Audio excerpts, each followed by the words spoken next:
ଆମେ ବସିଥିସୁଁ ଆର୍ ଏନ୍ତା ମୁଡ଼ଟେ ବନି ଯାଏସି ଯେ ଆମେ ସିଧା ଗାଡ଼ି ଗୁଡ଼ା ବହରେଇ କରି ଆମେ ପଲେଇ ଯାଏସୁଁ ଆମେ ଗୋଟେ ବିରିୟାନୀ ଖାଇବାର୍ ଲାଗି।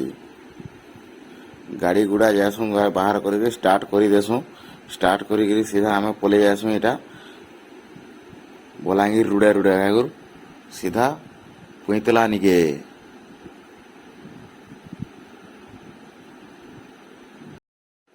ଗାଡ଼ିରେ ବସିଥିସି ଆର୍ ମୋର୍ ଏନ୍ତା ମୁଡ଼ଟେ ବନି ଯାଏସି ଗାଁରେ ଗୋଟେ ଦେଶୀ ଗାଈ ଖୋଜୁ କିନା।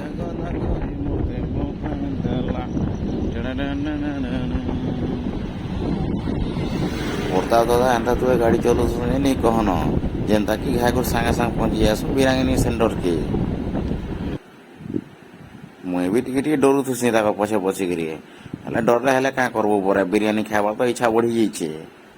ସାଙ୍ଗେ ସାଙ୍ଗେ ପହଞ୍ଚି ଯାଏସୁଁ ସିଧା ବିରିୟାନୀ ଦୁକାନ ନିକେ। ବିରିୟାନୀ ଦୁକାନକେ ପହଞ୍ଚି ଗଲା ପରେ ଘାଏକର୍ ଦେଇ ଦେସୁଁ ଅର୍ଡ଼ର 4ଟା। ପଲେଇ ଆସି ଘାଏକର୍ ରାଇତା ଦେଲା ପରେ ଦେସୁଁ ଟିକେ ପିଇ ଦେଲା ପରେ ବିରିୟାନୀ ଏନ୍ତା ଆମର ପାଖକେ ଆଣିଦେସି। ତାପରେ ସୋଲ ଦେଖିକିରି ସମସ୍ତେ ସ୍ୱାଟି ଦେସୁଁ। ପ୍ରତାପ ଦାଦା ତ ନି କହନ ଚିକେନ୍ କେ ଭରି ଦେସନ୍ ଆର୍ ଯେନ୍ ହିସାବରେ ଘିଚି ଦେସନ୍ ଯେ ନି କହନ ମୋର୍ ଲାହା ଥିପି ଯାଏସି। ତମେ ବି ଖାଇବ ବୋଲେ ଆସ ପୁଇଁତଲା ନିକେ।